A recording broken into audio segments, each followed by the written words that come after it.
बिस्मिल्लाहिर्रहमानिर्रहीम। प्यारे दोस्तों, अस्सलाम वालेकुम। दोस्तों, इंसान जिंदगी में कुछ भी कर ले, लेकिन मरने के बाद उसको अपने हर अमल का जवाब देना होता है और उसका हिसाब कब्र में रखने से ही शुरू हो जाता है। जब उस काम पर मामूर फरिश्ते सवालात करना शुरू कर देते हैं। जिंदगी में तो हमारे गुनाह या गलतियां एक दूसरे से छुप सकती हैं, मगर मरने के बाद किसी न किसी तरह सामने जरूर आती है और बरोज़े क़यामत खुदा अज़्ज़ा व जल सबसे ही सवाल करेगा। प्यारे दोस्तों, कुछ लोगों की कब्रें इस कदर पक्की और बाकायदा तैयार करवाई जाती हैं जैसे वो हमेशा सलामत रहेंगे, लेकिन कायनात की हर चीज को ज़वाल है।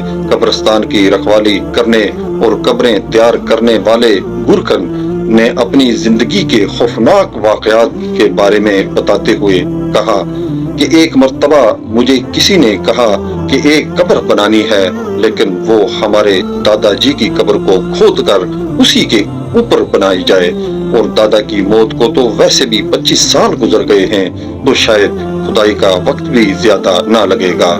मैंने उनको मना किया, लेकिन उनकी ख्वाहिश की तकमील करते हुए कब्र की खुदाई शुरू कर दी। दोस्तों, जो ही मेरा पैर मुर्दे के पेट पर लगा तो मुझे ऐसा महसूस हुआ कि जैसे वो मुर्दा नहीं जिंदा है। उसकी मैयत बिल्कुल इस तरह रोशन और चमक रही थी कि जैसे उसे अभी दफनाया गया हो, और कफन में इतनी खुशबू थी कि देखने वाले भी हैरान रह गए थे। प्यारे दोस्तों, लेकिन एक मर्तबा ऐसा भी हुआ कि जब एक कब्र का ऊपरी हिस्सा तेज हवा और आंधी के बायस खुला तो वर्षा ने मुझसे कहा कि आप इसकी दोबारा चुनाई कर दो, इसको भर दो। मैंने जब उसको दोबारा बनाने की कोशिश की तो वो कब्र इस कदर गर्म थी कि मैं डर गया, क्योंकि वो दूसरे सर्दी के दिन थे, हर तरफ ठंड थी, सारी जमीन ठंडी थी, लेकिन बस एक ही कब्र गर्म थी।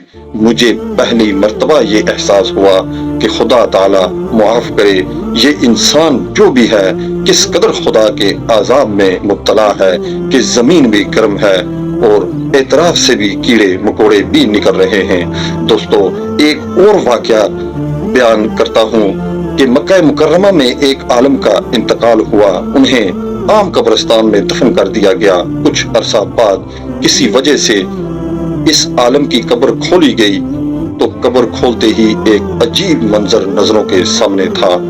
कब्र में उस आलम की मैयत के बजाय एक निहायत हसीन लड़की की मैयत थी, और वो लड़की किसी यूरोपियन मुल्क की मालूम होती थी।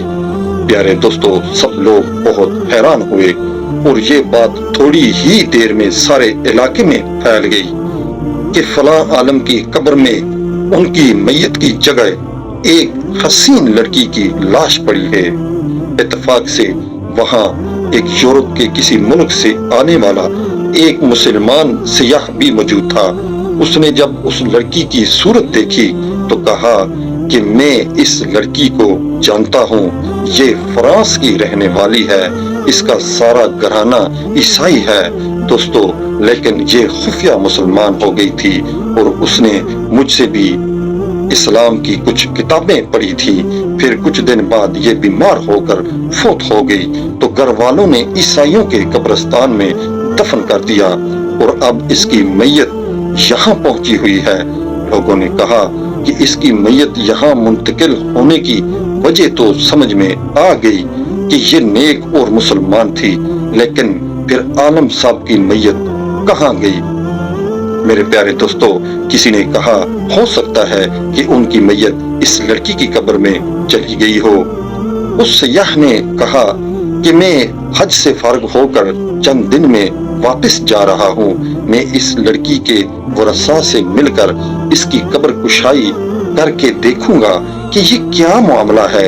इन लोगों ने आलम के वरसा में से एक शख्स के साथ कर दिया। जब वो शख्स वापस गया तो उस लड़की के वालिदैन से सारा किस्सा बयान किया।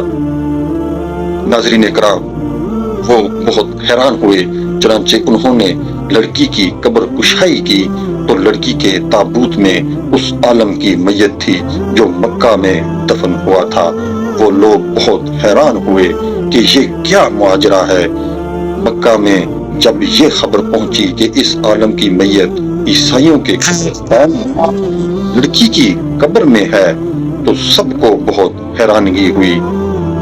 پیارے دوستو، کہ لڑکی کا یہاں منتقل ہونا تو اس کے مسلمان ہونے اور اس کے نیک ہونے کی وجہ سے تھا، لیکن جو عالم صاحب ہیں، عالم صاحب سے ایسا کون سا گناہ ہو گیا کہ جس کی وجہ سے انہیں عیسائیوں کے قبرستان میں منتقل کر دیا گیا۔ چنانچہ اس کی بیوی سے پوچھا گیا کہ تیرے شوہر میں ایسی کون سی بات تھی جو اس کے ساتھ یہ معاملہ پیش آیا؟ اس کی بیوی نے کہا کہ میرا شوہر تو بہت نیک تھا، نمازی تھا، پرہیزگار تھا، تہجد گزار اور قرآن کا پڑھنے والا تھا۔ تو لوگوں نے کہا کہ سوچ کے بتاؤ، کوئی تو ایسی بات ہوگی جس کی وجہ سے یہ معاملہ ہوا۔ بیوی نے غور کر کے کہا کہ اس کی ایک بات پر میں ہمیشہ کھٹکتی تھی کہ جب بھی اس پر غسل واجب ہوتا تو وہ نہانے سے پہلے کہتا کہ عیسائیوں کے مذہب میں یہ بات بہت اچھی ہے کہ ان پر یہ غسل واجب نہیں ہے، ہمیں سردی میں بھی نہانا پڑتا ہے۔ دوستو، بس اللہ عز و جل نے اسے ان کے درمیان یہ پہنچا دیا جس کے طریقے کو وہ پسند کرتا تھا اور اسلام کے کسی حکم کو ٹھیک نہیں سمجھتا تھا۔ آج ہم لوگ کتنی ایسی باتیں کر جاتے ہیں جس میں اسلام کے کسی حکم کی حقارت ظاہر ہوتی ہے، لیکن ہم پرواہ نہیں کرتے۔ اللہ عز و جل سے دعا ہے کہ اللہ ہمیں قبر عذاب سے بچائے، اللہ عز و جل ہمیں جہنم کی آگ سے بچائے۔ آمین ثم آمین۔